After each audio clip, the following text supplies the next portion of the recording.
All right, James, welcome back. This is day 22 of the Average Joe podcast, uploading 30 podcasts in 30 days. Back with an OG, the one and only, episode 4, 2.5 hour conversation. James Patrick, welcome back, sir. Thank you for having me back, and I'm happy to be back. Dude, so this was the first episode, I think. I was like, I could really see myself doing this. Really? You reached out to me. I only had 3 episodes. We talked for 2.5 hours. That was the longest conversation by far at that point. And dude, it was fun. We got the projector back, doing a throwback episode in a sense, and also the most viewed episode, not only individually on YouTube, it's the most viewed episode, but also across all platforms. This one got a good amount on Spotify and Apple Podcasts and the rest. Yeah. Oh, So wow. you are, I mean, Jack just has more episodes than you, so cumulatively he's got more, but you are the most popular guest on the Average Joe podcast. I'll take it. And I hear you're a fan. Jack's like, I'm playing Yeah. Minecraft. James is talking about episodes. Come on. So I'm so happy to have you back, brother. There we go. Amen. I'm happy to be back. What's all the new tools you got? New gadgets? Tell me what's new. Yeah, so when we first recorded, same microphones. These are good microphones. But I had the wrong setting or a different setting on the audio, so each one was separate, like right, left. Now they're mono, so that sounds a lot better. But the microphones are the same. The software that I'm using, OBS Studio, is the same, but the camera, it's the Yeah, look at Osmo that. Pocket 3. Oh wow. It's a really cool camera. It's on a gimbal, Yeah. and Shout you can out. see it faces. And then the light is new as of yesterday, Yeah. which actually makes a huge difference in the quality here. Another addition, you brought the projector, and we had it hooked up to a computer, but now we got it hooked up to an iPad. We have our Jamie of Joe Rogan equivalent, Jack, in the back. Yeah. You want to come say hey, Jack?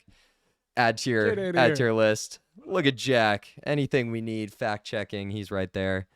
But yeah, brother, is there anything you wanted to talk about, or should we just So much, man. I mean, there's so much I want to talk about. I mean, where do we start? It is, golly, we could talk about business, and we could talk about the growth that we've had, or we could talk about even just, golly, we could even just talk about life. I mean, I've always wanted to kind of even understand what your model is, and what do you represent in each of your episodes. From a viewer's perspective, all I can grasp is that this model of each episodes are just conversations that you find interesting. Is that correct? There's no set model or anything? Yeah, Each there's no episode niche. I'm not you're doing not the same. interviewing people. You're not, but there's different channels of it. You got music on some.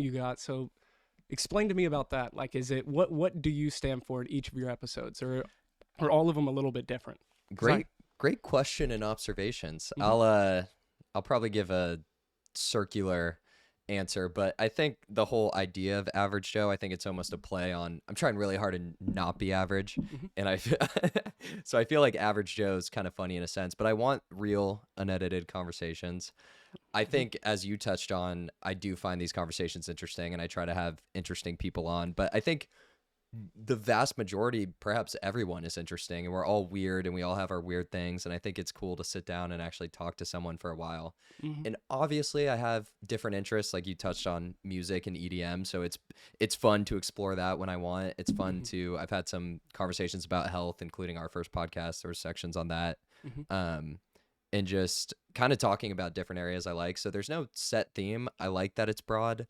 Obviously, I guess the thing that's recurring is me. Yeah. And I get to explore all this different stuff and talk about different things. So that's that pretty makes awesome. it fun. Because when I hop on, there's nothing that, I mean, we could cover anything we want. It's not like a set interview. It's not like Exactly. we're trying to cover a specific topic, but this is just conversations you find interesting. Yeah, and I think another huge part, and we may have talked about this, but I think it's cool to document my life. I feel There you like go. there's been years I haven't taken that many photos or videos, and to be able to look back on these and the conversations and the people in them and people who were a part of my life or involved in some way, and just look back on my thoughts, other people's thoughts. I think that's a really cool medium too. That 100% is. I've had I think you asked me something similar on the first podcast we did together. I think that was a much better, more formulated answer, but I love that the channel's pretty open and just an exploration of where I want to go. Amen. And trying out ideas. That's the advice I'd give any business owner or even entrepreneurs. When you're looking into a specific industry or anything, you need to have multiple markets, and I think you're doing a really good job setting that up. It's so broad, but even in just the Average Joe podcast, you just find so many different channels of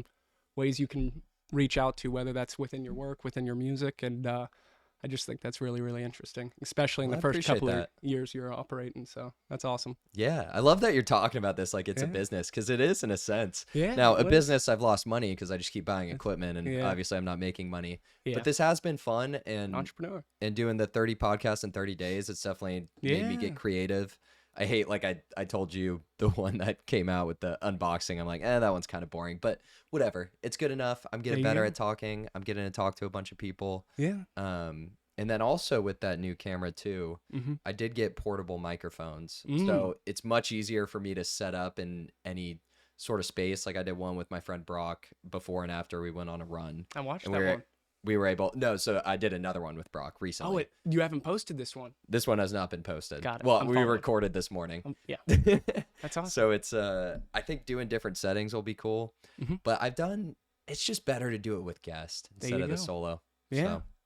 But how's life been for you, sir? How's It's been business? a lot. It's How's been the a world? lot. It's going fast. I mean, we have a lot unraveling. We got within business, within education, within just friends and family. There's just so much going on with everything. It's business. We got campus. It's kind of coming to an end. So we got kind of operations moving around and shifting. So kind of with winter break. So campus is coming to an end. We got what I was hoping to do is I was in education. I was hoping to graduate in the spring, and now I'm graduating in the fall. So that was tough for me. What happened there?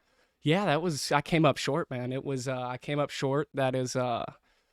It was something that I strived to do, and graduating in 4 years, that was really difficult for me. But what happened was, around registration time, I had some prerequisites that I couldn't take in the same semester, and I messed up, and that was really, really difficult for me. And so that was really difficult. That was just dealing with that and knowing I'm not going to be graduating with my class of 2022. That was Well, it's hard, man. You're doing a lot, so you only Joe. have so much bandwidth, and sometimes Yeah. you stretch thin, and Yeah. it's easy to miss stuff like Mhm. that when you're focused on a lot. Yeah. So I want to beat yourself up too Thank you, hard. Joe. Thank you. And I figured that out around November 7th, so I've been dealing with that. Just But yeah, friends. that does suck. Yeah, it does suck. It does. And friends and family. I'm just winter break. I'm coming back, connecting with my friends. I get to see my siblings on the Yeah. Thanksgiving and even just with Christmas that's coming up. So it's there's so much that's going down, and it's just a lot. Well, what are you most excited for in 2026? 2026, to get better, to grow, to just develop, and just doing what we do, and so that's my overall goal, and I'm looking forward to that. If I could set some specific goals and specific growth points within 2026, I would say I'd like to get to 5 stores in 2026. What are we at right now, 2? We're at 4 right now. You're at 4.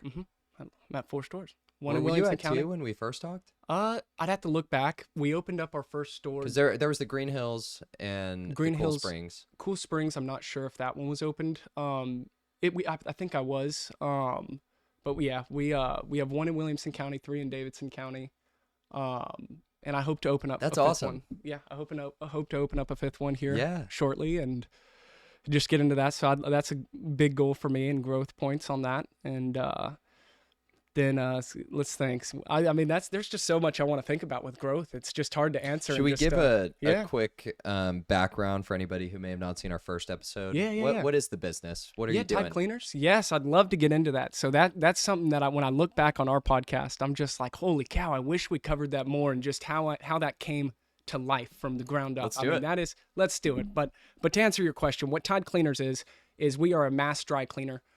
We operate dry cleaning on a mass scale, whether that be delivery, whether that be business to business, whether that be hotels. Jack, pull that up.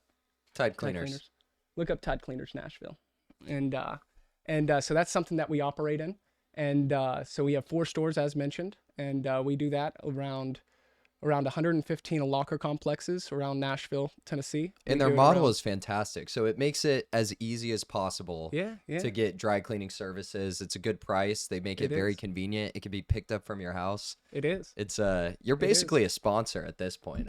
Yeah. I love having you on so much. This is a free sponsorship. Go Yeah. check out Tide Cleaners. There we go. There we go. And we have 20 luxury hotels that we operate within. 4 stores, and that's something that we've put together in just such a short amount of time. I mean, we opened up our first store. Dude, you've grown. This sounds like it's grown significantly since we did that first podcast. It's unbelievable. I mean, it's just even sitting here, just to even unravel what's happened in the last 48 hours is even just difficult. But yeah, we're growing day by day That's by awesome. day, and That's awesome. it is. It's a lot, and but yeah, it is. It's good stuff. It is good stuff. What are we looking at here? Let's see. Yeah, what should Jack click on? see. Put Jack to work. Let's get the app. Just put in your email and name and number, and then just put money in. Jack, make it. Yeah, make an account for me. No, don't make an account. You don't have to if you don't want to. I don't. He might need my Touch ID. There you go. Good stuff. But look up Tide Cleaners James Patrick, or James and Jason Patrick. I'm like, what's Let's in see if we my might- history I when don't Jack's know if- pulling up I that don't know if stuff? something will That come looks so up. crazy. I don't know if anything will come up. Don't you guys had a news article? I thought. Yeah, No. father son duo celebrates Maybe. grand opening of Tide Yeah. Cleaners. Click that, There's a Williamson couple. Herald. Yeah, there's a few. That's awesome. Zoom Look in, at that zoom grand in. opening. Oh Wait, my tell us. goodness. Tell us about this moment, Yes. James. This moment, so this was actually coordinated. So when you open up a Tide Cleaner store, they do an amazing job with the franchisor of just the administration team. So this is June There's, 6th, 2025. June 6th, 2025. And so that was an amazing event. We had the Nashville Chamber out there. We had just an amazing staff. I'd love to really get in and highlight each and every single one of their staffs.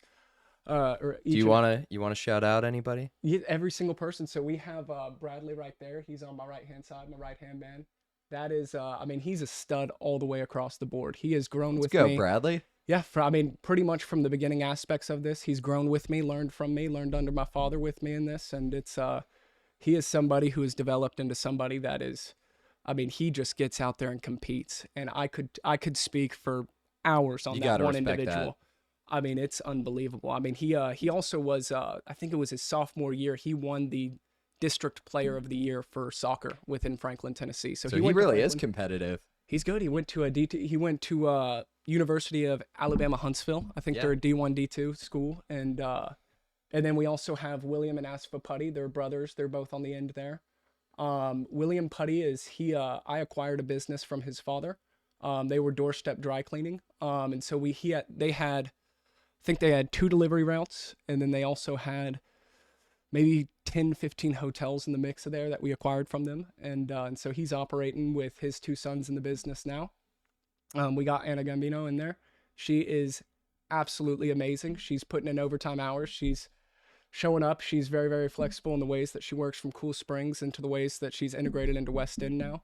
And she is all the way across the board, just an amazing I individual. love it. So this is the whole team here. I'm sure Yeah. there's more now, but Yeah. at this time, this was Yep. the Yep. team. And to the side there, you see I think he's the Davidson County, Nashville, no, he's Williamson County Chamber coordinator at the end there, because this is our only store in Williamson County. And then you just have a bunch of Is friends. this one in? This is in Cool Springs. Yeah, this one's in Cool Springs. And then you just have a bunch of local business owners out there and people supporting. And That's awesome. yep, my FA was there, my banker was there. I mean, it was just a really close community of people that supported me, believed in me. Yeah, and, what a cool moment. yeah, it was a really, really cool Jack, moment. scroll down in the article a little bit. I wanna see, what are we saying here? I might have even had a quote in there. So the James. franchise has more than 250 locations, but it's talking about you guys specifically.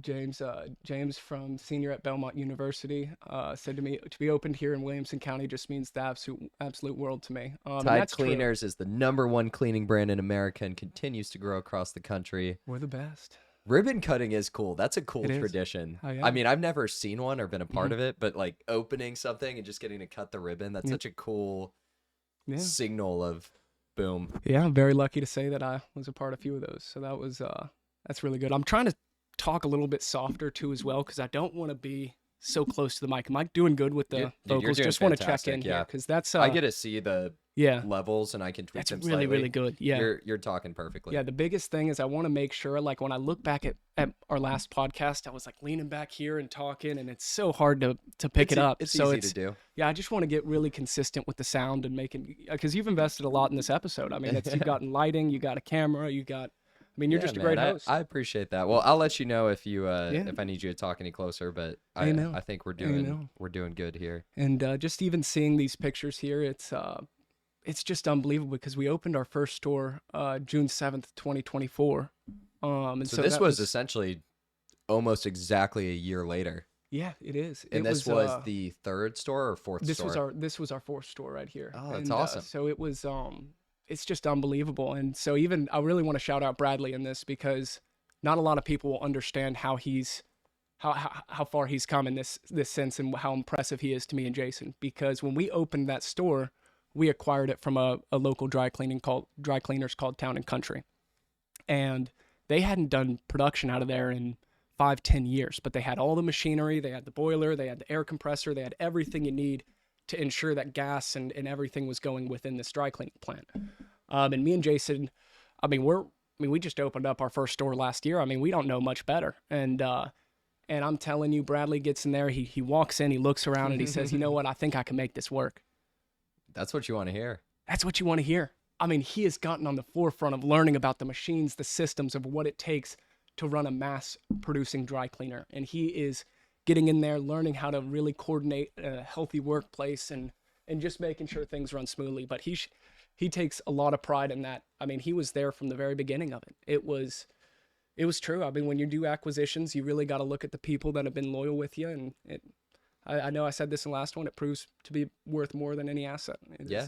When you have loyal So people by your side. this has been about a 1.5 year journey for you. Mm-hmm. Well, A little more. a couple, 3.5 years around there. 3.5 years when you had the idea. 1.5 years since first store open. When I signed into Tide, we acquired lockers first. Is when I signed my first Tide contract. Yeah. I was yes, just doing the first math store because is a you year. said June But I was 2024. first store, yeah, and that was really difficult for me to understand because when I went to a general manager meeting at Procter and Gamble, it was all general managers get together, and me and my father really don't have a good general manager yet, so we were just like, hey, let's just both of us go, and they were like, James and Jason, first year operators within Tide Cleaners, and I'm like, this is my 2.5 years. I can't believe this. It's just like they're calling me a first year cleaners, but it's about a year into it with an experience and really being under my father within a true business and organization of Well, in this journey, what do you think are the biggest takeaways or lessons you've learned? who be around good people. I mean, you just have to surround yourself with You good said that people. in the first one, It too. really, that is, It speaks to its good advice. it's so important. I mean, I'd say it 10 out of 10 times. How do you do that practically? How do I make do sure that? You're around good people. You got to find your people. And how do you find good people? I mean, it's kind of a life trick that I have here. And it's something that I use it helps me out in many, many aspects. And the ways that I use this not to find friends or anything, but I use this to find employees. And especially who do I want to hire that helps me build a healthy work culture. And I hire the people that if I were to envision myself working for them, if it was a good work culture. So if I can see myself working for them, then I think it would be a good fit. That's a really good thought exercise. Let me see if I can pull it up in my notes because I think I wrote that down. I might not have. No, while you're done it pulling that well. up, I'll speak a bit, but that makes a lot of sense. The idea of, especially if you're a small business, thinking when hiring someone, would I want to work for this person? I think that's a really valuable thought exercise. It is. The quote Well, that I think you actually could apply that to friends too. You could. I mean, that's more of a back and forth and given, but like if I'm going to be friends with this person, will they be a good friend to me? Exactly. That matters. And the quote that I had is, I think a really good tactic to finding my personal bias within hiring for employees would be if I could see myself working for them. And personal bias has nothing to do within hiring, but within limited liability, you get a little bit more freedom within that.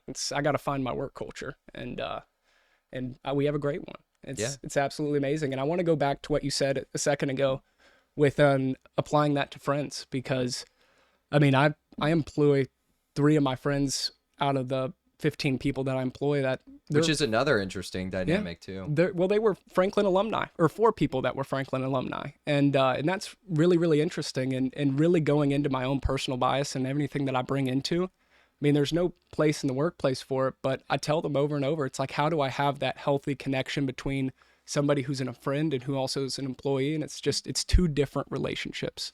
There's 2 different relationships that you have. And is it hard to keep that not at all dichotomy? Not at all. I mean, it just takes a little bit of extra thought. Like I'll call them, and if it's something work related, I'll make sure they know it's like, hey, thank you for taking my call off of business hours or something like that.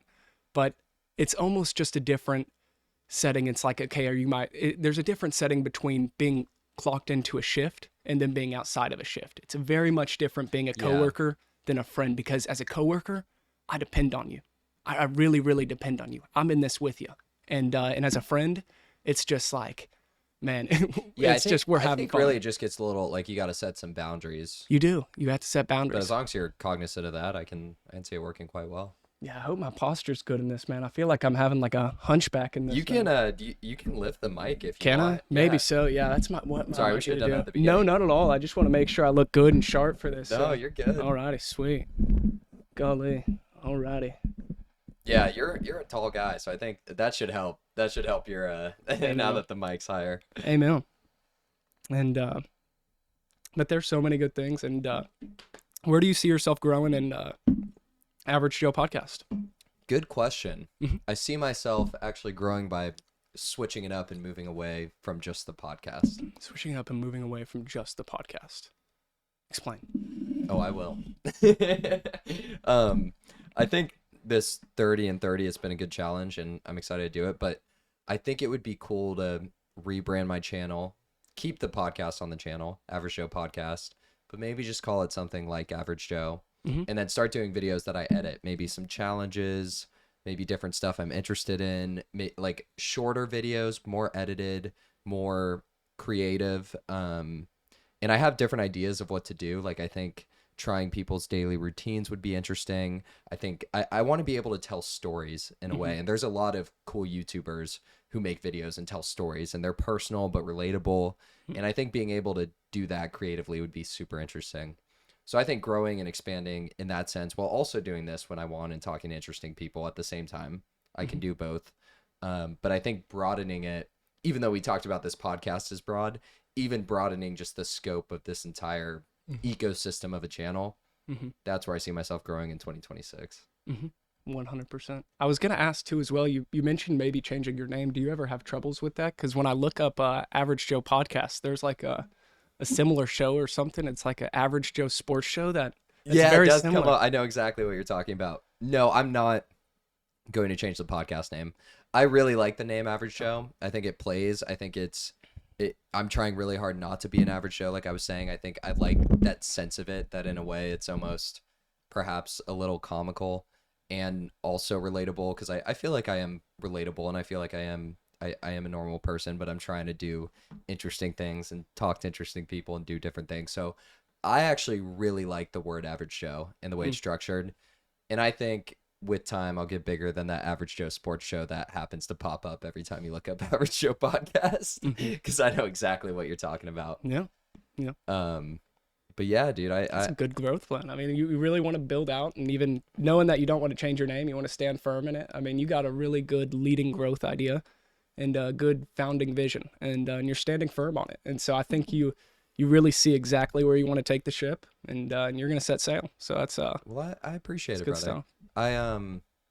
Yeah, I'm not doing this to make money. Like I'm doing this for fun. I want to have fun with this and be creative, and I've had lots of thoughts and ideas, and I think not just consuming stuff, but actually creating stuff and putting something out there is a really cool experience on top of documenting my life. So I really like that I have this camera, that I have this opportunity. I think I do, like I travel, I'm with some amazing people. I know amazing people. I have energy, and I like doing different things. I just think there's a lot of things I can try and experiment with. So yeah, I'm excited. Yeah. That's I hope that answers. that answers it better than you could ever imagine. That was a really, really good answer for growth. I appreciate it. Well, I want to go back. You talked about having a good culture. And in my master's program, we talk about the idea of culture, and it's controversial in the field as to how people define culture. What is culture? When we talk about a good culture, what does that mean? So when you say you have a good working culture, how would you define that?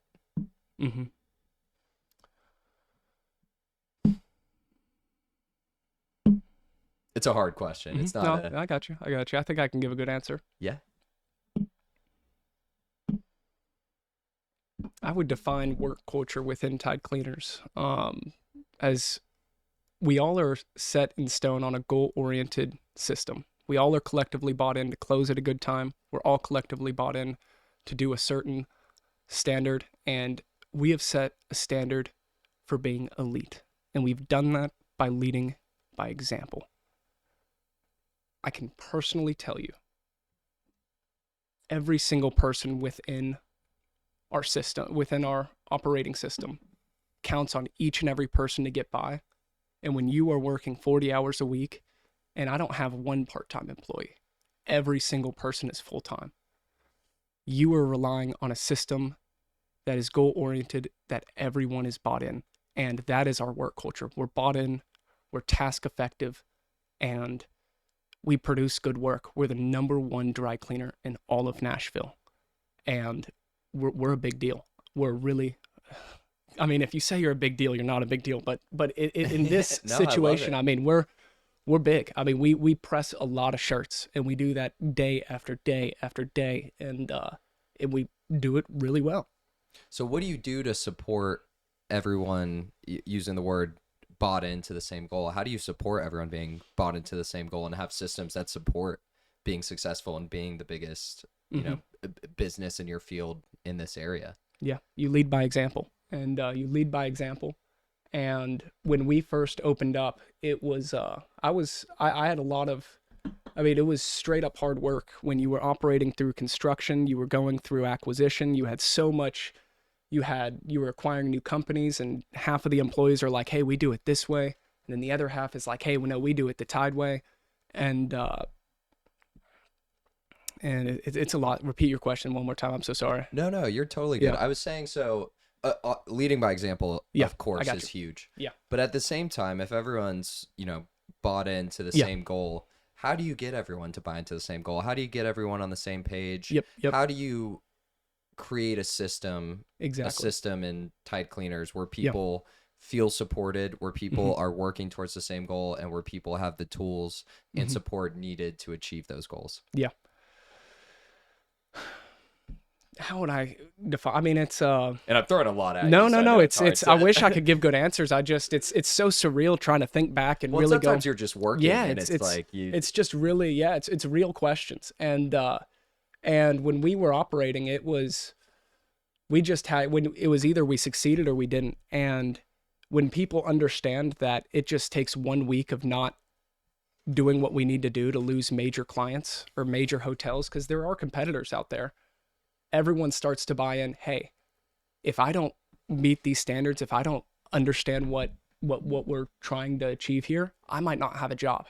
And while I can confidently say nobody in our operating system has ever thought that, because we're good, I mean, when you're elite and you're training hard, you don't think about losing. It is you only think about winning. And But how do you? I guess what I'm getting at, and I Yeah. know there's no easy answer. How do you be elite? Like, how how do do you be elite? Yeah, Because it's not, of course, part of it Yeah. is finding, you know, good people, if we want to use that term. Yeah. But also, even if you find good people, if they're not supported or they don't have the tools to be successful, they're put in a really hard position. So Yeah. how do you make sure your employees are supported to be successful? I think I have a good answer for this, because I talked a lot in the last podcast about consistency, and that's what builds the elite mindset. But when you go back to how do you build that elite work culture, and especially when you're building something from the ground up, I mean, in every single one of my stores at one point in time, there was no furniture in there, there was no flooring in there. And I'm telling you, we had to literally operate it from the ground up. How do we build that work culture back up? And it's more than just consistency. It's taking it head on. And it is being able to take a punch and do that time after time after time again. I lose every day. I lose more than I win. And it gets so difficult.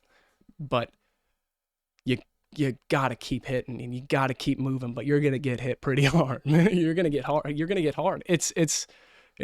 I mean, even just stuff that's gone down in this week just blows my mind. It's just like, holy cow, I'm about to get hit. But Yeah, you I think just you gotta described keep it moving. last time as Yeah. fires to put out. Yep. But so I guess what I'm asking, and I know it's hard. So No, not at when all. you get hit, and this definitely happens, and your employees get hit, how do you support them to be successful? Like, Good question. what do you have in place to support employees, or say something goes wrong? Like Great question. Great question. Because you got to help them to Yeah. be, if we're using the word elite, like they need to be supported and have the tools to do so. This dates back to my education too, as well. A lot of what I study within my major and within what I study in my minor. And what I study within my major, corporate communications, is how can we break down communications into systems that operate a healthy workplace. And whether that be with emotion in the workplace, business and professional in the workplace, organization in the workplace, there's many, many ways you can break it down.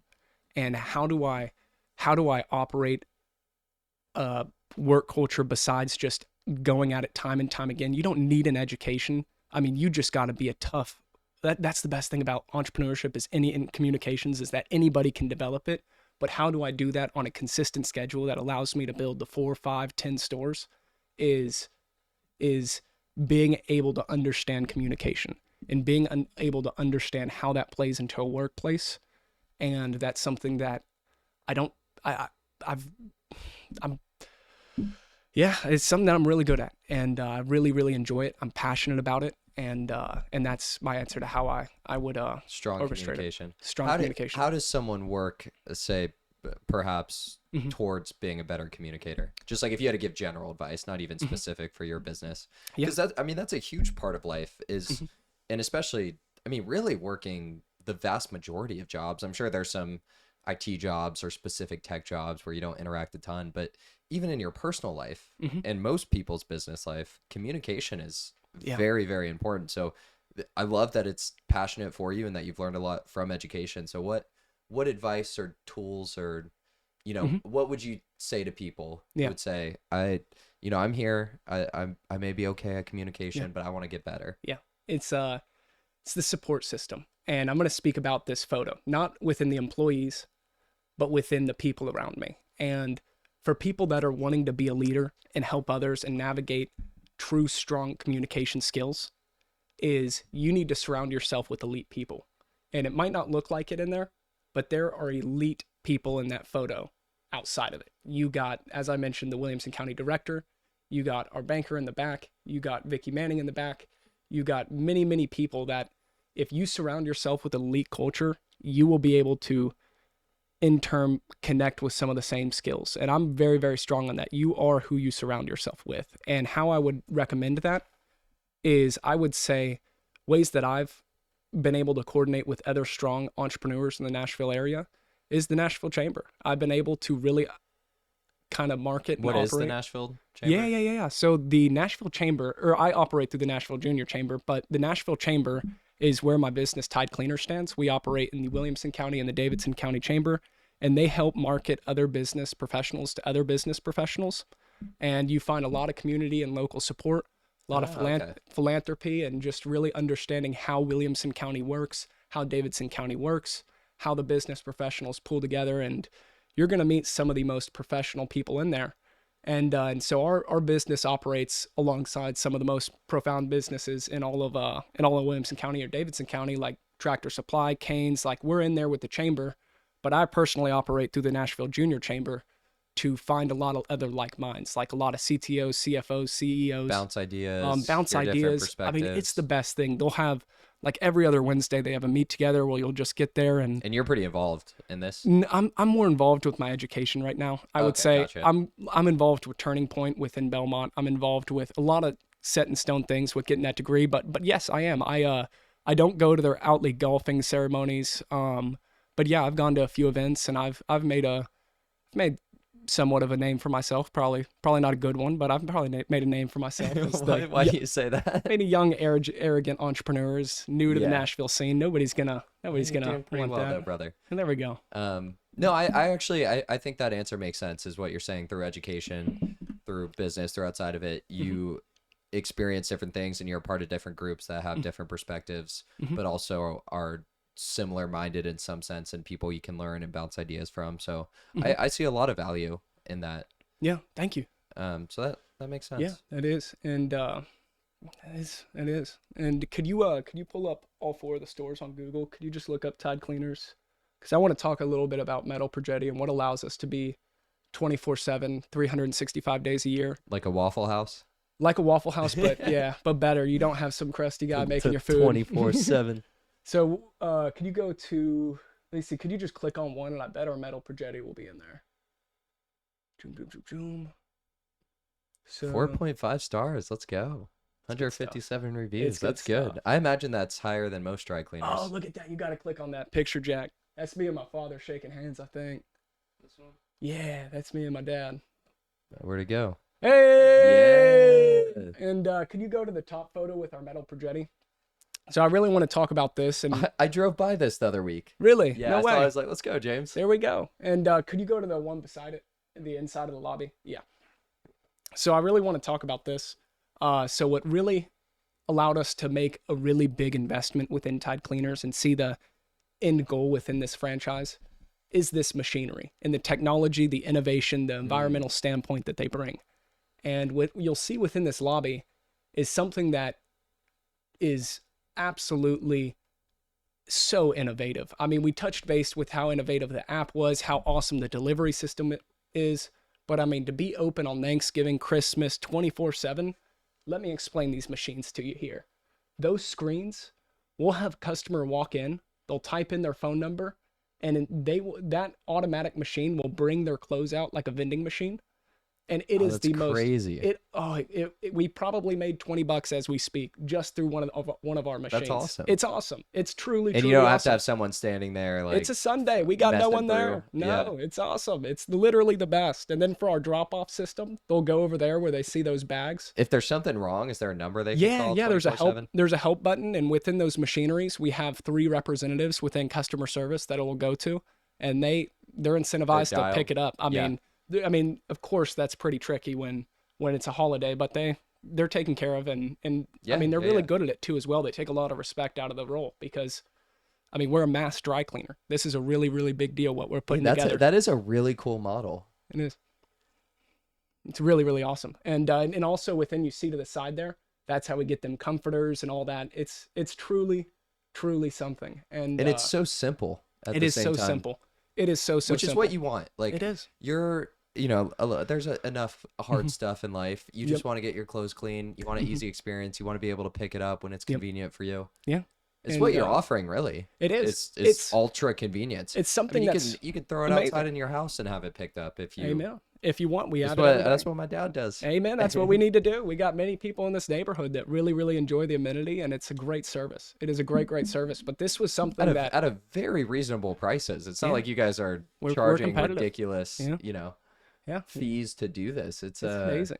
It's yeah. amazing. And when we first started off, it was, and I don't remember if we ever touched base on this within the first podcast, but when we first touched base with my Auburn experience and what I wanted to do to be able to develop a business on that campus, we weren't thinking anything like this. I mean, my father and mother, she was a developer and he was a franchisee of a local business that they've been working in.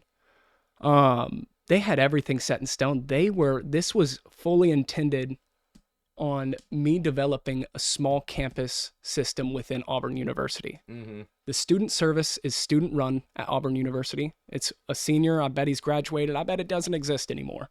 That he was organizing and operating all of campus laundry. And I wanted to work within the campus directors and within Tide Cleaners as a staff, within my athletic department, and seeing what I can do to be able to get into Hence every the dorm. communication skills.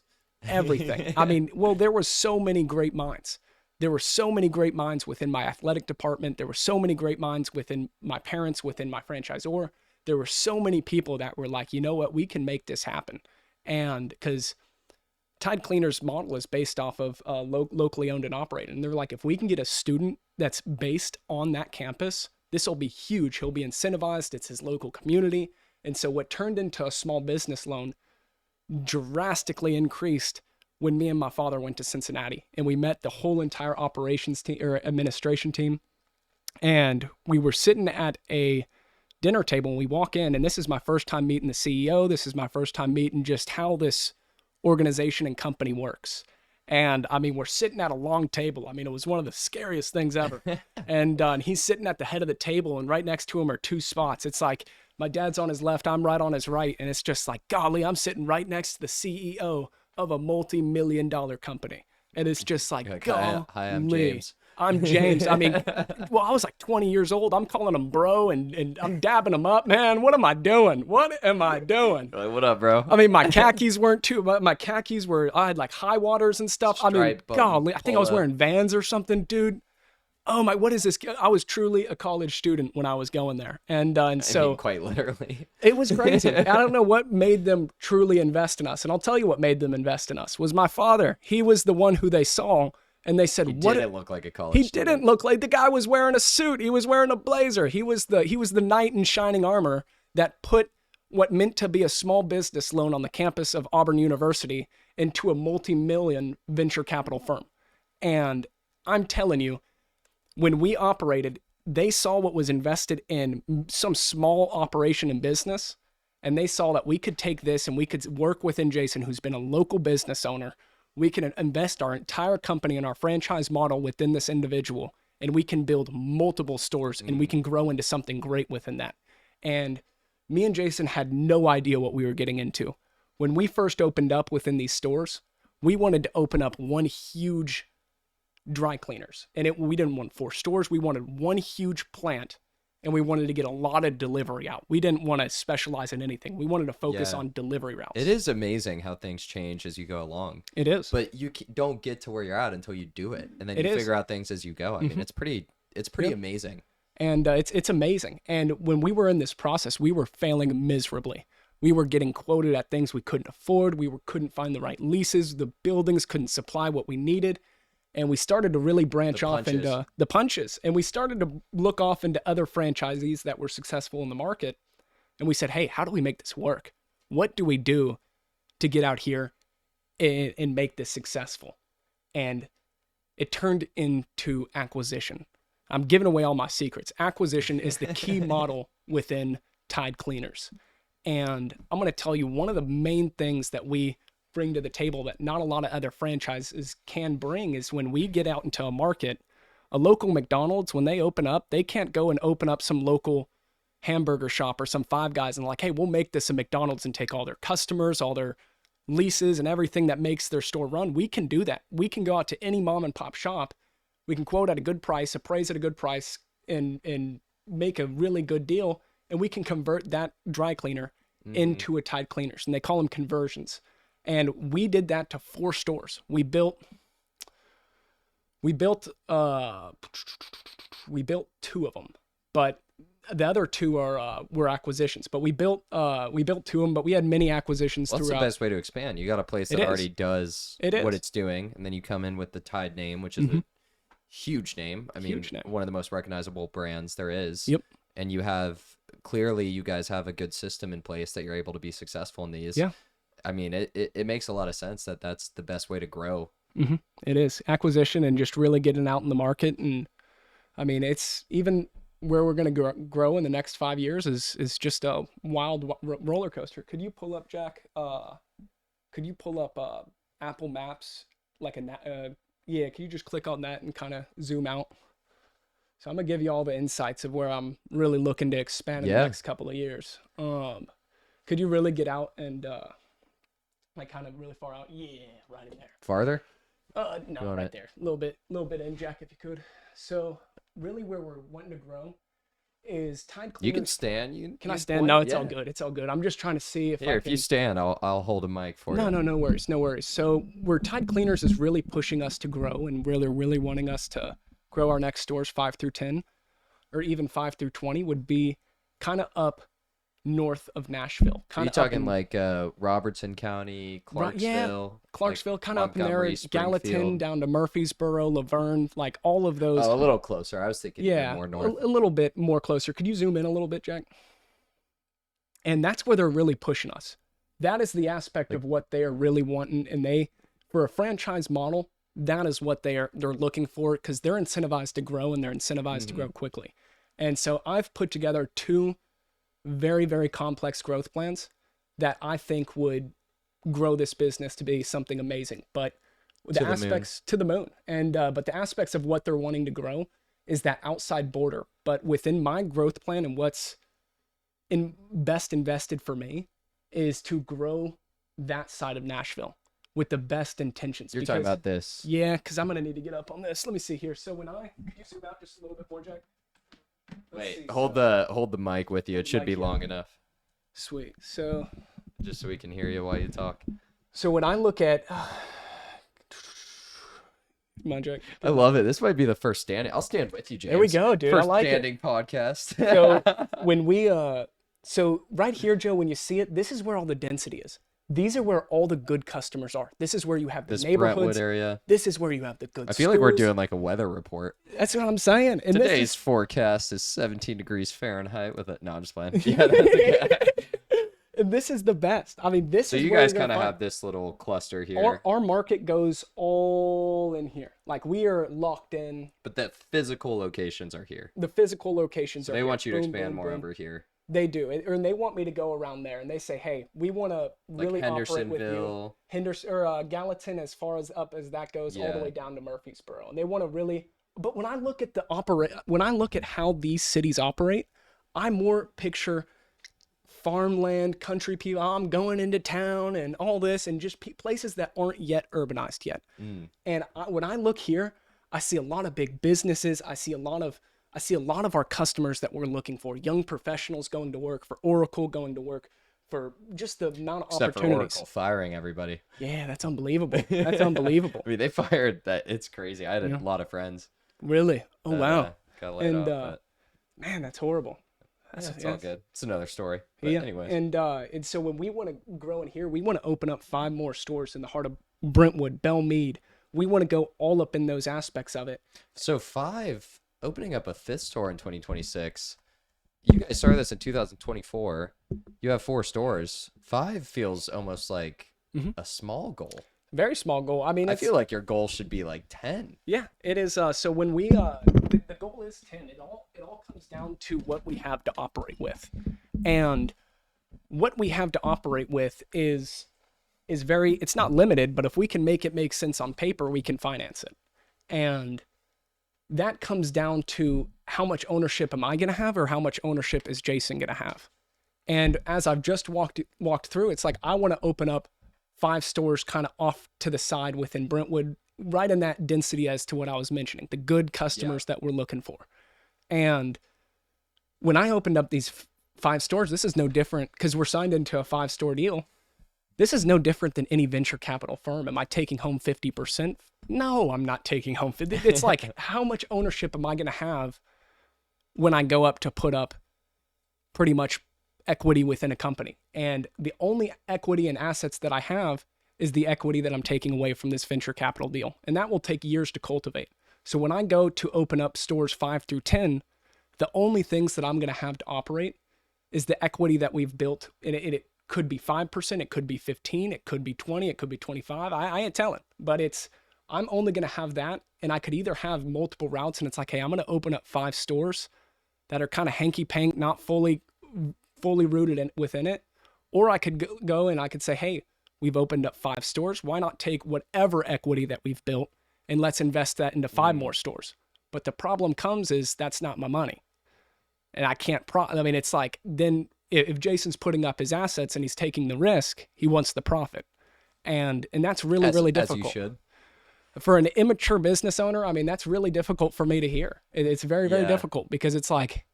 Well, the good news is it does sound like you guys are clearly on a growth trajectory. It's not like we're, getting conservative here. Yeah. The question is, what's the limit and how do we make this happen? Yeah, we want to get up. I mean, the whole goal is to have,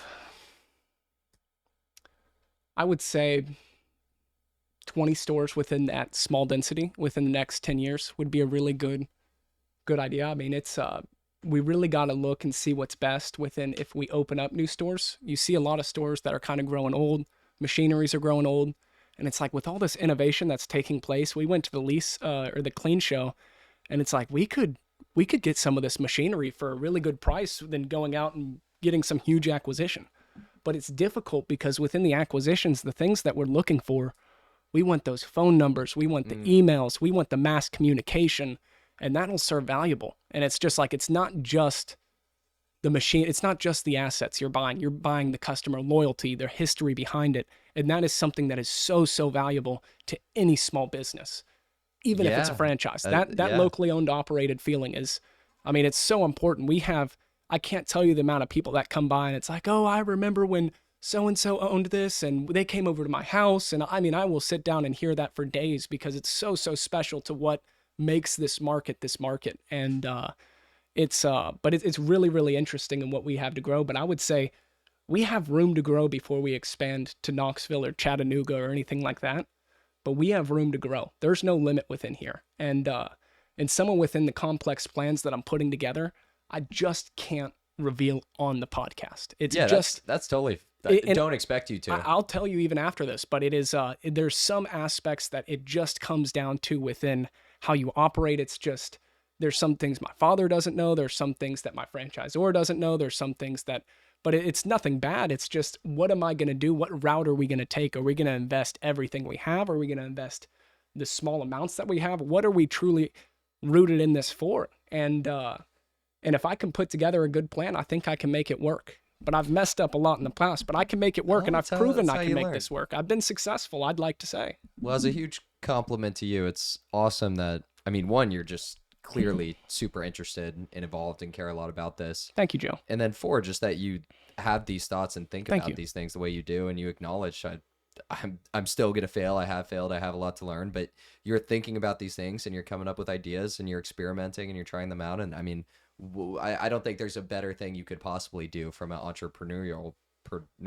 if I can say that word, perspective, than to keep trying things and seeing what works, seeing what doesn't, and adapting from there. Yeah, that's really. I love it, brother. I love it, dude. Thank you. Keep up Thank the you so work. much. Thank you, man. I appreciate it, man. I will. And it just gets to be so much, and I'm so enthusiastic about it all, and it's just like I dig myself so deep sometimes, and it's just. But I feel it's really good to hear that sometimes. And it's good to be interested in something, you. even if we want to use the word fixated. At least you're working towards a goal. You're problem solving. You're doing something challenging, but you feel like you're contributing, and you guys are providing a really useful service. Like it's not. It's a helpful thing. It's a good thing to have. You guys are connecting with people, and you're trying to make people's lives easier and more convenient, and you should be compensated for doing that. Thank you. It's been a lot, and we strive out to make.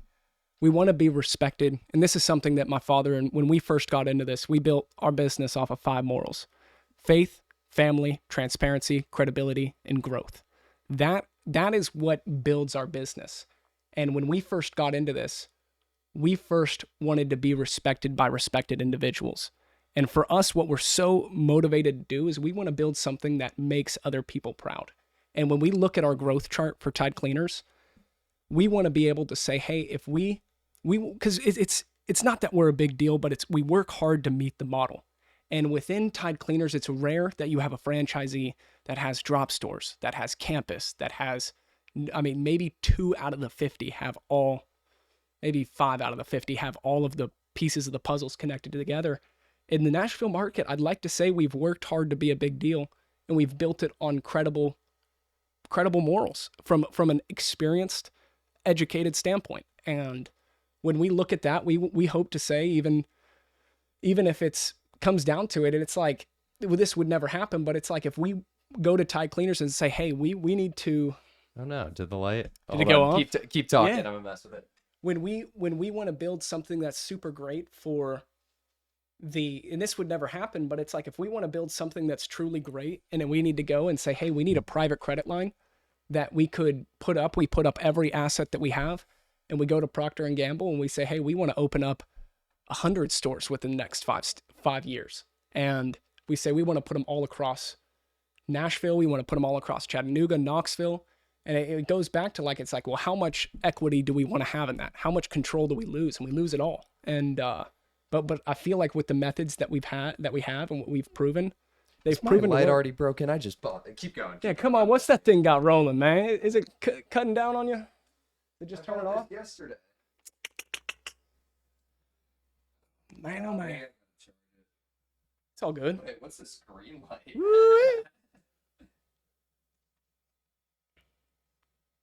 So how long are you in Nashville for? How long am I in Nashville for? Maybe we'll have to go without the light for. It's all good. I mean, okay. they've gotten a good glimpse of it. I'm not exactly sure. AK and I are still figuring out our plans and if we're gonna move after we get married. So I'm not exactly sure, but I will definitely be here Hmm. at least through April. Hmm. What are some options that y'all have like outside of Nashville? What are y'all thinking? Well, New York City has been a conversation. New York City. I can tell you more about Yeah. that too. I've talked about that a few times, so I won't overplay it. But yeah, we like the idea of maybe living there for a period and trying that out and being in a big city. Hmm. So I think that could be pretty cool. What part of New York? Like Queens, Manhattan, Manhattan, Manhattan. That's right. or somewhere in that area. Manhattan. Interesting. And so you got New York. I've heard in a different podcast. Are y'all gonna live abroad? Maybe? No. We were saying we'd love to live abroad at some Come point in our on. lives. Can't. That's in some point in your life, not recent, right? Not. It just Yeah. isn't practical. Makes sense. Especially with That'd be so cool. the work I'm doing. It'd be so So cool. cool. Yeah, we'll have to make it. I mean, that's definitely like a life goal of ours is to Yeah. at some point spend extended time. I mean, really in Italy would be would be really the cool. way to go. That'd be really, really cool. If Yeah. you were to live in Nashville, where would you live? Would you rent or Oh, would if you we were to, lease? Or would you? I think renting while we're younger and in our 20s and just kind of, I think trying out different places. I don't think we're ready to like buy a house and settle Mhm. down and that. So I think we kind of want to keep it open.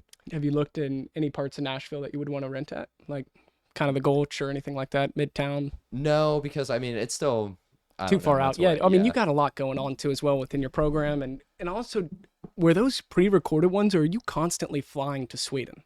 Because when I'm tuning in, I saw one where you were in Sweden. I was like, that is was so that trip was the beginning of November. beginning of November. Do you constantly go to Sweden? I've been 3 times this year. Three I've times done this 3 year. trips. Wow. I may do one this upcoming June, and then June 2027 will be my graduation date. Yeah. For the program. So that'd 2 be year cool. program, right? 3 year. 2 year. 2 year. Yep. There you So the go. entire second year is just dedicated to working on my thesis, and I just submitted my final assignment for year 1. Mhm. So then in this entire second year, I'm gonna be coming up with a thesis, which I'm excited to do. That'll be another sort of creative thing to explore and challenge myself. So that'll be a good experience. And how do you spell loon again? Lund, Lund. Yeah, I Lund missed that one. University. I kept trying to look and see how I kept trying to look it up and I couldn't Jack, find it. pull up I Lund thought it was University. LOON LUN. You thought it was one of those LUNE. weird I couldn't find it. Nordic spellings. No, Mm. it's a very well-known university. It's a big campus. Oh, It's a wow. beautiful campus. Go to images, Jack, or yeah, you can scroll on that page. They might have some stuff. But yeah, that's the university in Sweden. The logo. Oh, Pull wow. up look up Lund Human Factors and System Safety. And I'll show you the specific program. Look how quick Jack is with this. The goat. He's the goat. What are you gonna do? Yeah, so this is the homepage for the actual program that I'm in. Mm. And it Wow. yeah, different Is it an stuff, MD? applications. It's a master's of science. Master's of Science. They did do a medical photo there. Jack, if you go to menu and the program, I think if you just click that, or maybe that just brings you to the, yeah, there's Kelly on there. But that talks about Yeah, an look introduction to the program. All right, we're going no light. No light, I think I just need to charge it, Yeah, honestly. it's all good. But yeah, it's That's a awesome. true top 100 university, highly ranked. It's a really, really cool program. And the university is beautiful. Mhm. And I get to go to Sweden. I mean, talking about opportunities like you had with your dad and these people, and like Yeah. for myself to be able to do this program, it doesn't get lost on me how crazy it is that Mhm. I've gone to Sweden 3 times in a year Mhm. to study with some unbelievably smart people. So Yeah. it's a good life. It is. Yeah, it's truly awesome. I mean, you've made some amazing connections, and even seeing that within your podcast and getting to be a third party viewer within that is just so interesting. And I I've really appreciate that, enjoyed. brother. I've enjoyed tuning in. I've enjoyed tuning in within this 30-day podcast. I've kind of Yeah, man. looking forward to it. I was like, man, I haven't watched my Average Joe podcast for the day. I got to get on it. And Oh, dude, I love it. It's good What stuff. is what would be your feedback? Like, what do you Yeah. what do you like? What do you think maybe I can move away from or get better at, or just any thoughts you have at all? Yeah. I'd love to hear. Yeah. So I mean, I definitely want to give my thoughts in there. With we talked a lot about how I really enjoyed that it was a multi-fragmented kind of channel, and there was many ways that you could take it. Talked about the name a little bit. And so we understand what exactly you were looking for. The only thing that I really want to push towards is you were looking for growth within that. So a lot of my feedback will be ways that we can grow. Please. It might not even be needed because this is something that you're not putting any time to. This is truly a hobby. And Yes. so, but I would love to hear, let's Exactly. say I did want to take it, or what you would say for growth. but what do I know? Because growth isn't, I mean, it's Yes. not a part of it. I've never been within podcasts or anything, and But you know about I don't know anything. business. I don't know anything about YouTube or anything. So the most important I thing, do know about YouTube. That's some background I did have going into this. I don't know if So- we talked about Model Highlights, the sports channel I had Mhm. with 44 million views, Yeah. 30,000 subscribers. But YouTube is my absolute favorite platform. So I've liked YouTube for a while. Yeah, #1 channel according to my ranking. I always thought Yep. that was funny. But I've had a successful YouTube channel. I love watching YouTube. But anyways, So going back to the question, it is, how do I grow within conversations that you find interesting? And with whatever you have, when I tune in as a listener and I am somebody who clicks on the channel, it's sometimes really hard to find and navigate between different sections of it. And so I've always wanted to tune in. It's like, where are his interviews? Where are his conversations with family friends? Where are his music ones? so I do have playlists. Do you with really? that. Jack, go to the Yeah. Average Joe podcast channel. And this is new for me. But playlists aren't always super accessible Yeah. on Are they named? YouTube. Yeah, I'll show Wow. you. Yeah. So if you So find I'm it- just new to this. So if you go to playlist there, it's not like you click And then the- playlist. Oh, No, there it so if is. you scroll down, I have the 30 podcasts in 30 days series, Yes. creativity and passion, family and friends, society and systems, which Yep. is more like the professional. The creativity and passion, like this will fall under that because you're passionate about Yeah. entrepreneurship and your business.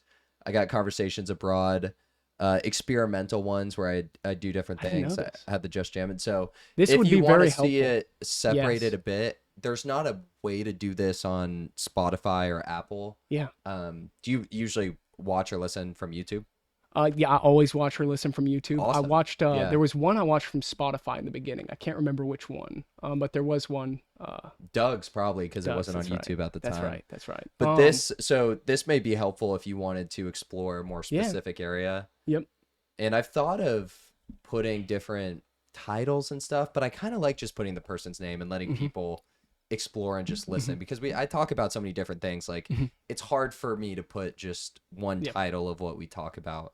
But Spotify, what they do is cool is they put chapters. So if you ever look on Spotify, they automatically generate chapters. Really? And you can see different sections Really? of what we That's really Jack, I don't helpful know for me. if see if you could pull up Average Joe Podcast Spotify. It might not pull up without a open it. I might have Spotify downloaded. Go to my library. I should be at the top there. Average Joe Podcast. And then click on the one with Austin, for example. And if you go down, so show 17 chapters. Or go back. Go to the one with us. That'll be more interesting for no. Up. So the one with Jack, if he clicks on that, scrolls down, it has the different chapters. So like Jackson's look at freshman that. year, herniated disc, Yes. strengthening back, Alex Earl. Yep. Jack wouldn't shut up about Alex Earl on the podcast. His favorite. Yep.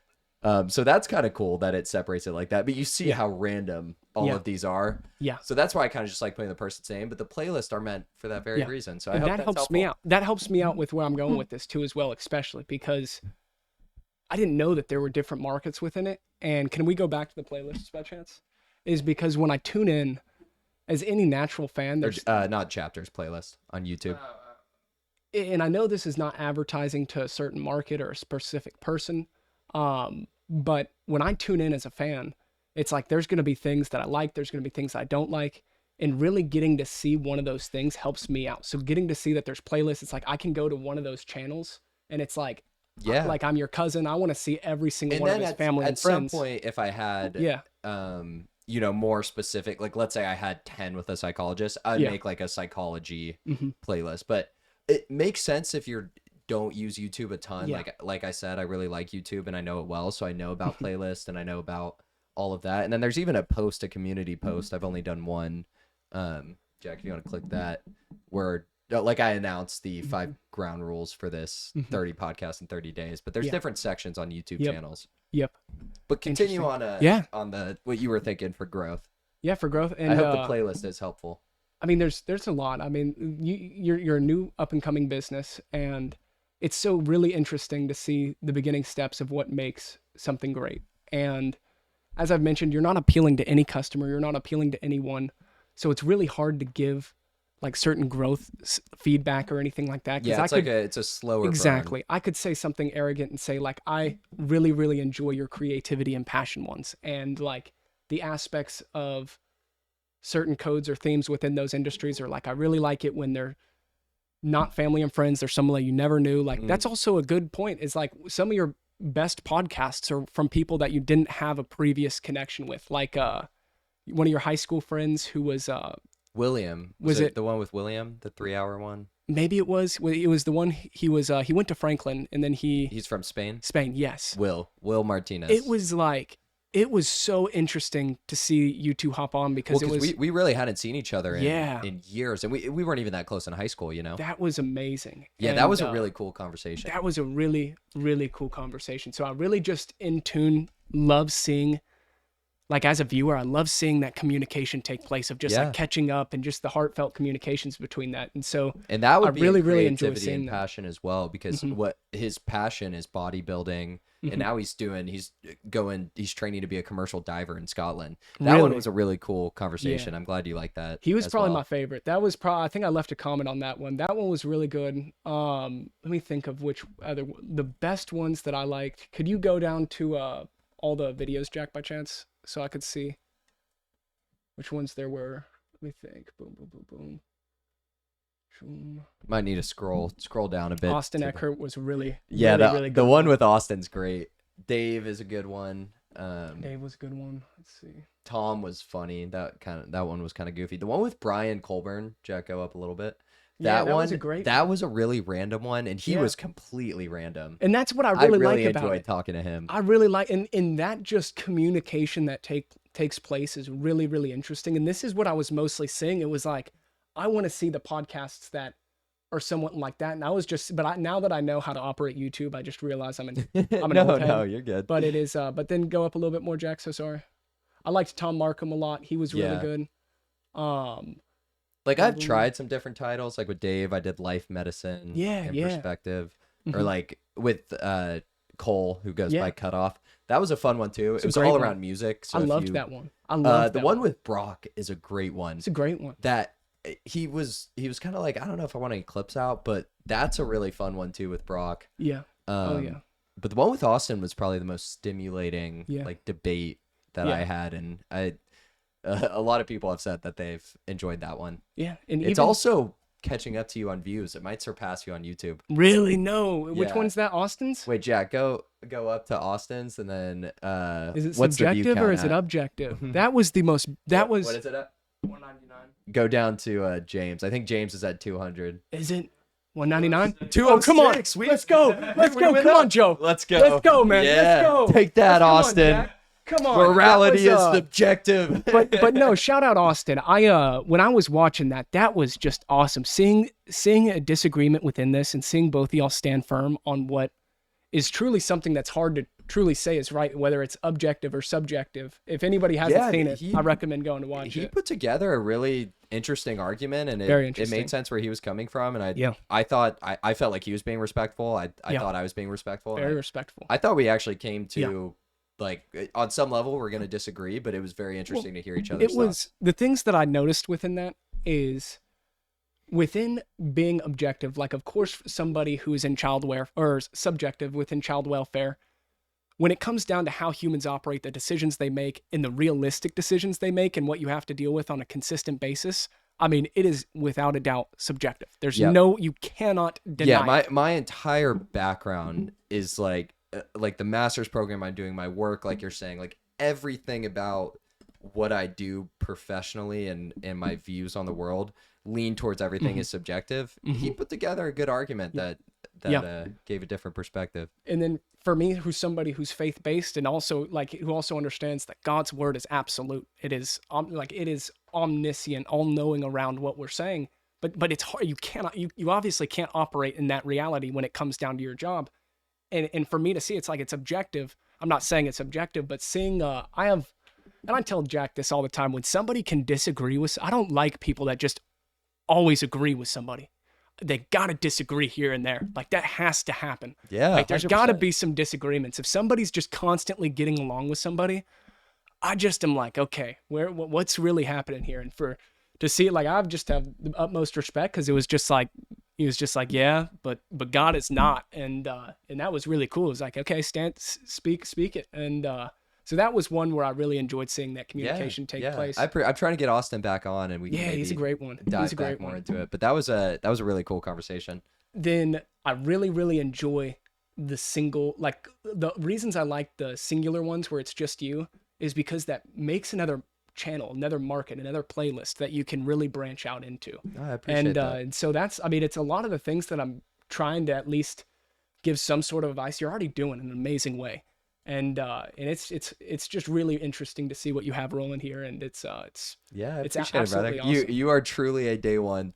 Amen. Amen. Well, it's you're branching off in so many, like not just YouTube, Spotify. I mean, I saw in one of your episodes it was like, I'll copy you to your LinkedIn, and that's another piece of advice is within all of these channels, try and find specific ways of growth within each of these ones. So whether it's family and friends or whether it's a business interview or something like that, when you find these specific channels, it's like, how can I grow this one channel? Can I copy this to your LinkedIn? And then when it comes to family and friends, it's like, oh, can I copy this to your Facebook and connect everyone in the circle?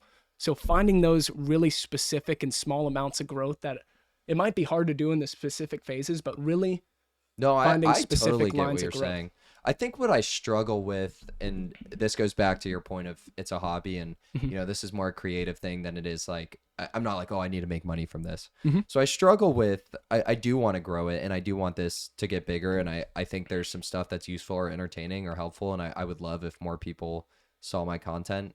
At the same time, I think for me and for myself, and I'm selfishly making these for me, but I want to enjoy making it, and I don't want to be like, oh, I need to post 5 short clips today and I need to post on all these platforms. And on some level, it's a balance of me enjoying this and being creative while also growing at the same time. And I think the conclusion I'm kind of coming to is I just need to keep making the content I want to make, I find interesting. And if people want to grow and join along for that, I think that may happen naturally as a result, even if it takes longer than if I was to just push more clickbaity or just specific content or post a bunch of stuff. What would for somebody who's for somebody who's chosen to be on the podcast and somebody who might even recommend others to be on the podcast, what is a specific model that you look for within that? To talking to someone? Because it's like when I get on here, it's like, how can I perform to the best of my abilities and having a conversation that meets the model? Because that's anytime you do a homework assignment, you want to check out all the boxes. Good question. Well, that's what's interesting about the model is it could be anything. It could be anything. And I think I want to have conversations that are unedited, unscripted. Maybe we pick a topic we want to explore. That's fine. Yeah. But I don't want to have anything pre-recorded. And I think it's cool to have conversations that may be messy, that can just go in different directions, that we can pull threads. So I don't want a lot of prep. Yeah. I mean, obviously, selfishly, in some ways, it's easier to not edit. But I think it's just a much different experience because I think a lot of our attentions are pulled quickly by quick things. So I think being able to sit down and have a conversation that may not even be the most entertaining or may not always make sense or may be messy or just random and we're all over the place. I think that's really cool in of itself. And like I was saying, I think humans are so weird, myself included. And I think it's so cool to explore just how we think about things, different perspectives, and just talk to people and talk about whatever I want to talk about. And if you are really interested in entrepreneurship and you think this is a great episode, awesome. If you just want to hear Tom and I talk about stupid stuff for an hour, like buying, disabled guinea pigs, then listen to that one or don't listen at all. You don't have to, but I like that I'm making what I want to make. Exactly. I mean, and that's the best part of it. And I remember you asked me on the last podcast, it was like, who do you recommend? And I was so stunned. I was like, I have no idea who could fit the model. There was Spencer Grubbs, who is, he's a local business owner and CrossFit team manager. So he manages and operates Vessel Training Company. I think it was his birthday yesterday or something. So he's about 25 years old, and he's a family friend of mine. And I wanted to recommend him so bad because I was like, I didn't know if it fit the model. I didn't know. So I truly mean this. I will talk to anybody. You'll talk to anybody. Anybody who reaches out, like Summer there. Did you listen to that one? I did. That was so amazing. Right? Crazy story. So her aunt, Charlene, who's Tom's mom, who's a good friend. Yeah. She reached out to me and said, hey, Summer's going to be in town over Thanksgiving. She has a really awesome story. You guys should do a podcast. I was like, yes, I'd love to have her on. Yeah. Obviously, she was a particularly interesting guest. It sounds like this guy too. But I think my point is, I think pretty much everyone is interesting in some way. Yeah. And even people don't think they're interesting. I think they have things they're passionate about and want to talk about and things they do. So I will speak to anybody who's willing to speak. I want to have conversations with different people. And someone like Spencer, who I don't know at all, like you're saying, sometimes those are the best conversations because there is no history. And exactly. And we're not assuming that we know context or stuff that don't, which sometimes make it better for the listeners because everything we say, we have to explain as we're explaining it for the first time to a person. And as a viewer too, I know I'm getting ready to watch a raw podcast when you have no clue who it is, and it's like that is really cool to see, and I want to keep it in mind too. I want this to be on the record, is that I never gave the advice of you being a better host in this, because you've had 43 podcasts now, and one of the most important things about being a host, being a host on a podcast or anything, interviewing somebody, it is crucial that you keep them comfortable. Don't let them have a nervous breakdown, stutter, or just not go off too far on the question.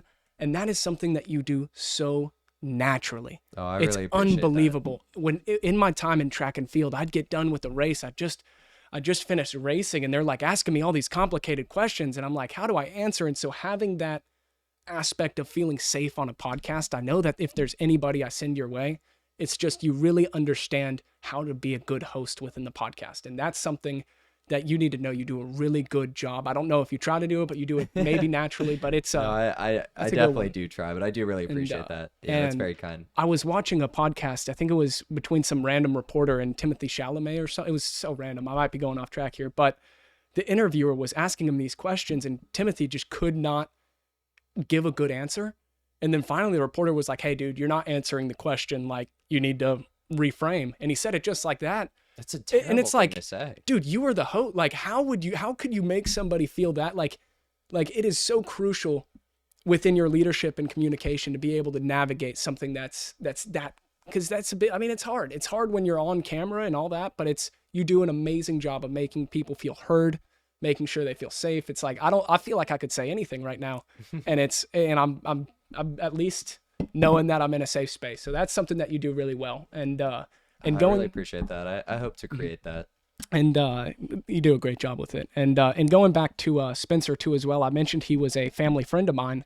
He has a brother, Jordan, and Jordan was my lifelong best friend.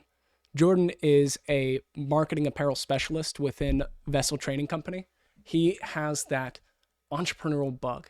If I think that anybody could hop on this podcast, he would give you, I mean, he I don't know what y'all would talk about, but y'all would talk about some tough-minded stuff. I mean, he's somebody that brings just the most passion and energy. I look up to him more than you can imagine when it comes to that throughout James, these years. If you want to connect us, I would love to talk to him. I'd recommend him more than Spencer. He is he's truly someone who I think would get in here and I do it with both of them. Run the idea by him. If he's like, yes, I'm interested in this, well, I'll absolutely make it happen. Yeah, I'd love to. If I do could, it quick enough, he'll be a part of the 30 podcasts in 30 days. Are they pre-recorded, or is he going to be able to make it, or no? I still have about how many slots do you have left? Or 10 slots? 8 left. All right. Yeah, no, if I could tell you anything about Jordan, because if he does come on this podcast, I want to be able to give you a little bit of background about him. He is somebody, if I were to give you an idea of who he is, he's somebody who's like David Goggins. He is. Yes, I'd love to talk I'm telling you. And I don't know what y'all are going to talk about. Y'all might just talk about doing push-ups or handstand push-ups or something. Maybe we'll start doing them. He's just a great guy, and he's faith-based. So he's very disciplined. He's very disciplined. He brings. I would love to talk to him. He's James. educated, he's calm, he's collected, but he has that outgoing enthusiasm around him. And I think that those two brothers are, they're just absolutely amazing. And throughout the years within their family and everything, it's truly something. And I think both of them will have an amazing story to tell. And there will be things they want to talk about, things they don't want to talk about. But overall, when they sit in this chair, the light will shine on how tough those two motherfuckers are. Yeah, I mean, we could. Sorry for my language. No, you're good. We could have both of them too. We did, 3 people yesterday, but yeah, please reach out to Jordan or either of them. Yeah. And if they're interested or just one, I would love to have them. Yeah, those guys are awesome. And talk to them. Yeah, I think to add some nuance, I think kind of what you were asking, what is the model? It really does depend. Like when it's with Brock or Tom, and I'm very close with them and I've known them for a while. We're kind of just talking about random stuff, or even Jack. We're just talking about random stuff. But it is also, it's different, but I do really like when I talk to someone who's passionate about something specifically, like talking to Cole or DJ Cutoff as he goes by.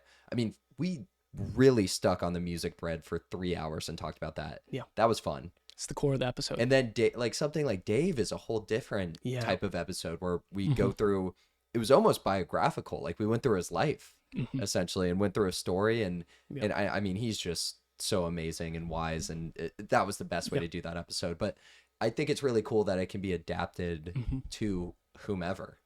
And the style and the conversation can go wherever. I mean, even the one with Summer, we went through her story and then we were talking about Delta playing cards and her, passion for books and different stuff. So it's just, it's so fascinating how interesting people are and just the different things we like. And there's infinite stuff to explore in the world. There is. It's truly amazing. It is truly, truly amazing. And seeing that you've gotten to podcast 43 and there were times that you were competing to podcast 20 and it was just like, we're above you that doubled now. that. Jack, scroll doubled up. it. Oh wait, are you above 43? We're at 47. Holy cow, Joe. Yeah, isn't that crazy? That I'm halfway in between 46 right now. That is the one that I'm halfway in. I'm really enjoying that one. Yeah, with Blake. So that I did another one with Blake. I'm gonna do more too. He's a really interesting dude. He went on a much different path than a lot of the people I knew in college. Yeah, I think 15, 20 minutes into it, and it's a great story. I was driving some friends home last night, and I put it on, and that's something that I really think that the audio too as well. Like when I'm in the car, that's when I listen to these podcasts. That is the best. And you drive a lot for work, as I do. I do. So I'm a delivery driver most of the time. Yeah. I think I brought the Tide van here. We had so we had our delivery driver call off for Monday, and then we also had our alterator and wash and fold specialist call off for Monday too as well. So it was him and his son called off. So it's we have 3 people out on Monday. And if Owen was on here, he'd tell you all about how busy we are and how just impossible it is to operate without 3 people. So I don't know where I was going with that, but You're figuring it out. Figuring it out, man. But it's a lot, yeah. Yeah. Life can be a lot. Life can be a lot, man. Life can be a lot. What is your favorite podcast out of all 47? It's hard to pick one, but what would you say you enjoyed the most out of? Well, the one with Dave was really special. I really enjoyed ours. I mean, I really did mean it. I know I said at the beginning, that was the first time I was like, wow, I could really see myself doing this. Because we just sat here and talked for 2.5 hours. It didn't feel like it. We talked about a bunch of different stuff. We had a good conversation. That was a really special podcast as well. Yeah. But the one with Dave, I thought was just fascinating because, I mean, just him as a guest was awesome. It was episode 21, which we were striving for, top 1%. Yep. But recently, I really enjoyed the one with Austin and Blake and Summer. Yeah. And even Tim. I mean, it's just hard for me to pick a favorite. Yeah. Yeah. But the one with Austin, I thought was very interesting because that was pretty different. Yeah. I just see so much potential in this, Joe. I see so much freaking potential because I see you in 10, 15 years from now being a completely different person than you are today. Yeah, and documenting And that journey. documenting the whole freaking thing, man. Yeah, baby. How that's awesome what is we're that? There's so much that's what we're going potential. for. And you're doing it in such an organized fashion. And it's just, I mean, I feel like an idiot because you asked me for any advice and I wanted to be able to help out in any way possible. But it's You like did you're help doing out. you're doing everything. You're doing every single No. thing that a first year entrepreneur should be doing. And it's just really, really cool to see. And it's awesome. It is awesome. I know it's been 2-3 months since we had our last podcast, but is anything new with work or no? It's been, well, let me touch on what you just said. I do really appreciate that. And I think as you did too, a huge part of doing things is, well, doing them, not just having an idea and sitting on it, actually doing it and figuring it out. And that's been helpful. Work's been really busy lately. It feels like, sometimes I get a little frustrated in my role, but I do really like the people I work with. So I guess rather similar in that sense.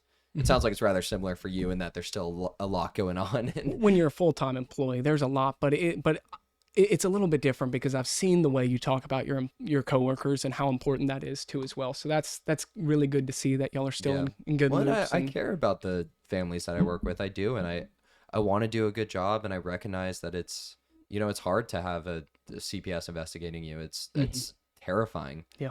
As a family, I mean, obviously, a lot of people have preconceptions about CPS and stories and other stuff, and I recognize that, and I do care about these kids and families, and it's a messy system, and it's difficult at times, and it's sometimes pretty frustrating as a worker, some of the decisions made and things I have to do, but the vast majority of people who do it do really care about the work they do. Yeah. So that would be my take. That's really, really cool. That's really, really cool. Where do you see yourself in 3 years and within your work, or 5 years? I'll tell you after the podcast. Yeah, of course. It is. That's awesome. And it's just really, really interesting. And to be able to have a specialized skill is because you're not just a podcast. You're not just an older brother. You're not just a son. You have a lot, and you have a very specialized skill that you got educated on. You're building a career around it, and you're taking the right steps. And that is extremely valuable. And from what I'm hearing within just the model of it is you look for a lot of people with that specialized skill. And the older we get, we realize how rare that is. To just have something that's unique to you. You find a hobby within it. You find a passion within it. And I think back, and it's like, if somebody were to hop on the podcast and it's just catching up, like, how's your day? How's my day? How was the last couple of years? It'd be a 20-30 minute podcast. You've mentioned it. It's like when we have these specialized skills that we're educated on, you can speak for hours, days even on it. And yeah, well, that's what I think I was touching on. When people are passionate about something, Yeah. those are some of my favorite podcasts, because Yeah. you could just, I mean, there's people who can just riff and talk about a subject as you could your business for hours, like hours and hours, and you can come up with ideas while you're talking about it. It's fascinating. Yeah. Jack, look up just Robert Greene life advice for your 20s. I want to talk about this video because I think on YouTube, yep. I think this is something you complimented me on that I want to also say that you're also doing as well. Like life advice for 48 20s. Laws of Power? Yeah, that he's the author of 48 Laws of Power. I talk about him a lot. I'm a huge fan of Robert Greene. I had to stop reading it, man. I couldn't finish it. Because it makes you cynical. It was banned in jails or something, right? Yeah, some countries. Come on now. Scroll down a little bit. Come on now. I got to stay far away from that. Yeah, the best way to spend your youth. Is that the guy who wrote it? Yeah. Oh, dude, he looks mean. No, he's or maybe it's my advice for young men. Either way. Oh my. No, he looks this cool. is it. So just pause it there. But or you can play it. I mean, yeah. Either or. He is kind of a weird looking dude, obviously. No, he's a little nerdy, but My bad. he's just so knowledgeable. It's unbelievable. But he talks about being in your 20s. Mm-hmm. And he talks about the importance of doing different things and experimenting and going on adventures and kind of staying in a specific lane. And you're absolutely doing that too. Like, you're actually doing the work and doing all this stuff, and you're also doing an education at the same time, and you also take time to do stuff like come on a podcast, and you're also doing stuff through your university, like networking with the different programs and the commerce and all of it, and you're going on these different adventures, but they all have a direction that you're heading on. That is basically what you just complimented me on, which I think is a huge compliment, and thank you very much. And that's exactly what he says would be his advice to people in their 20s. So I think you're doing exactly that as well. Yeah. And that you're doing different things, you're trying different things, and you're on this lane that it's in a direction, but you got a lot of discretion in that path to do and experiment. And that, I mean, that's where you gain experience and value. So that's a fantastic, if you want to listen to more of him and his channel, I would recommend that to anybody. He's just, the way he talks about things, I think it's just genius. Like I don't know why his books, Mastery, that book is, I mean, it just resonates with me. It's who do you look up to, as far as, obviously, you know, the people you touched on, but are there any authors or, you know, more, I guess, big names or influential people that you really... within my education, there's a lot of scholars and a lot of theorists that I really look up to, and even when it comes down to really being able to apply them in real life situations, I'm really, really big on Max Weber for efficiency, and his the ways that he breaks down communications, applies that into operating systems in terms of efficiency. You know who that is, Jack? And then Frederick Taylor, he's somebody that I really read a lot about, and you see him so commonly within the communication system and how it's even perceived. I mean, he's kind of a hidden gem, but he brings his communication and his theories in the ways that he wants to organize systems in the way of like an assembly line. And so there's one right way to do things. And I might be going far off on this because I could talk about communications forever, but it's... I would push back on the idea that there's one right way to do things. When it comes down to an assembly line, when you look at like a conveyor belt, and it's when it comes down to mask tasks, he was fully rooted in having time accounted tasks. It takes you 0.5 seconds to get from point A to point B. When you look at how fast food was developed, a lot of Frederick Taylor's systems were placed into theory. He's going for like maximum efficiency. You'd have to look into Max Weber on how the two differentiate, but yes, it's very, very different. And then Favell, it's Max Favell. I can't remember the first name. It's can you look up Favell? What's his first name? Favol. What is this name? Favell. Look up Favell Communication. I mean, none of these people are going to know who these guys are, but he fully rooted on Favell. Favor Communication? No, it's Fayolis. It's Henry Fayolis. He sorry, I'm an idiot. But it's Henry Fayoli. So he was more set up on managerial status. So he wanted to break down communications, and he look at that guy. What a picture. Yeah. And that's where I get so I'm going to say a bunch of arrogant things in this next 5 minutes. He's from Istanbul. Oh wow. Died in Paris. There you go. But he would break it down, and he wanted to bring out the managerial status. And Jack, click that 14 principles. I'm curious. Division of work, authority and responsibility, command. But this isn't present day knowledge. This isn't 2025 knowledge, and this is what we study. These are the people that we're designed to be able to look up to.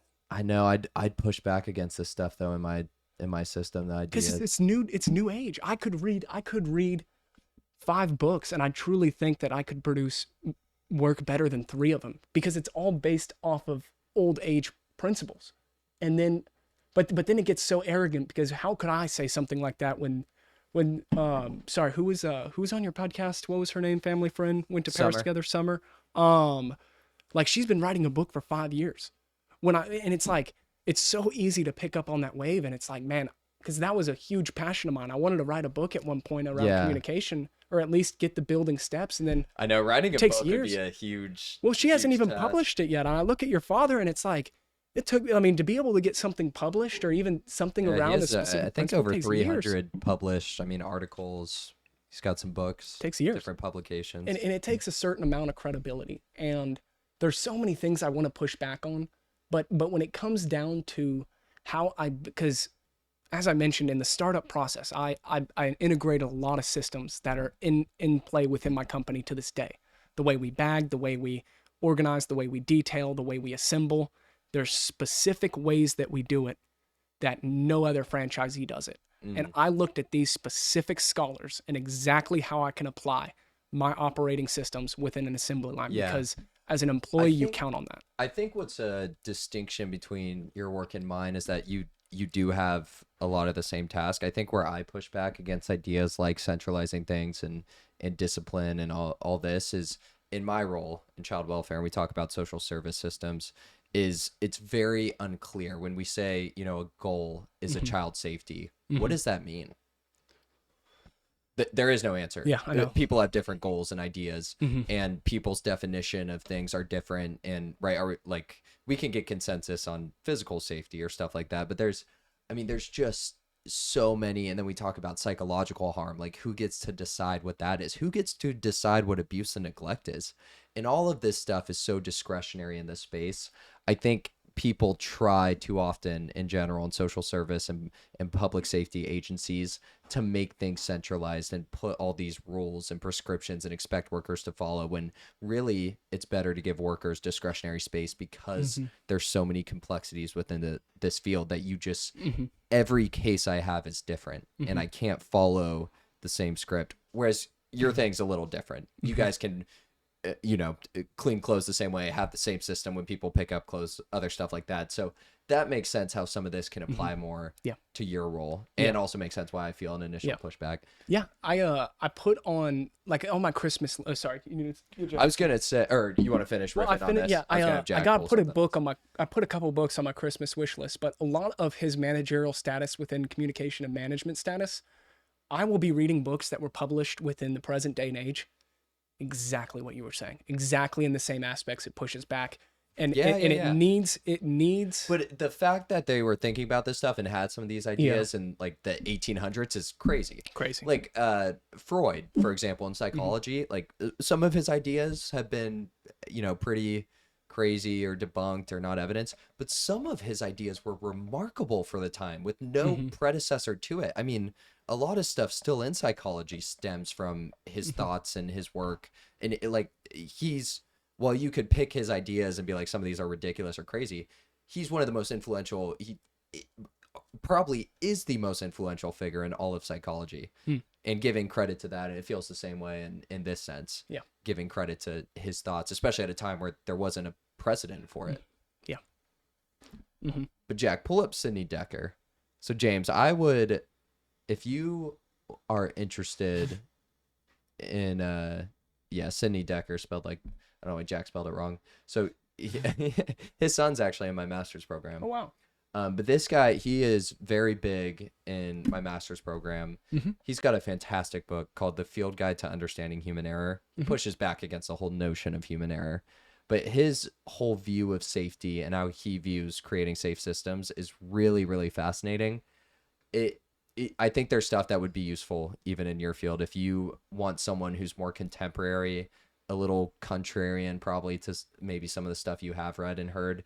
And he has tons and tons of publications and books and things out there that you could check out. But he would be someone interesting to explore, even just listening to him speak, because his ideas are very interesting. Yeah, I want to look into it. This is the first time I've heard him. And you said you were in the master's program with the son? Yeah. What is his son like? He's great. He's a great guy. Yeah, no, his name's Jonathan. I really enjoy being with him. Yeah, there you go. He's doing his own work, and he's in the Netherlands and works for their military. Oh, wow. In some form of aviation, air traffic. Does he have a specific study he's looking into, or you probably don't know all this? Wait, it's aviation, you said? Yeah, he's on a safety team, but his role's switching up. That he was explaining to me. Yeah. In November. That's but he works for the Netherlands military. That's right. But Jonathan's great. He's very smart. He's he's putting in the work and doing his own thing too. Awesome. And he's got a great, mentor and influence as well, and a dad. That's so but awesome. His books really I read before I ever did the program. It's fascinating. And the way he communicates this pretty contemporary thought to safety is really fascinating. Yeah. I mean, there's so much behind it. I'm really excited looking into it. That's one I'm going to put on my Christmas wish list. And I'm going to look into his writings and see, because it's very, very interesting how many perspectives it can be viewed from. But the themes and the codes, the ways that we naturally think, it just all pulls us together to where it's like, we're not far off in the ways that you were thinking. It's like, it could be the 1800s and they were really touching base on something great. But when you look at it from the amount of perspectives and diversity and culture that's within America, it's just like you see so much you just see so many perspectives, and it changes just how everything's viewed. And Yeah. it's truly and I cannot wait, because this stuff gets me so fired up. And it just, even being able to better your skills around communicating, being able to navigate the field of just growing and developing, it's truly amazing. Yeah, and what's really cool about his thoughts is the way he views systems in organizations is it's very relational centered. It's really around supporting workers and helping them be successful, and it's just a better way to treat people. And I think obviously things are more valuable, and what I love about my master's program is I'm working while doing it, because I can actually apply these ideas and see these ideas and connect with what I'm doing. So I think you would get value out of looking into him a bit. Yeah. What would be some of your favorite books you've ever read? Yeah, they're up there. There's let me think.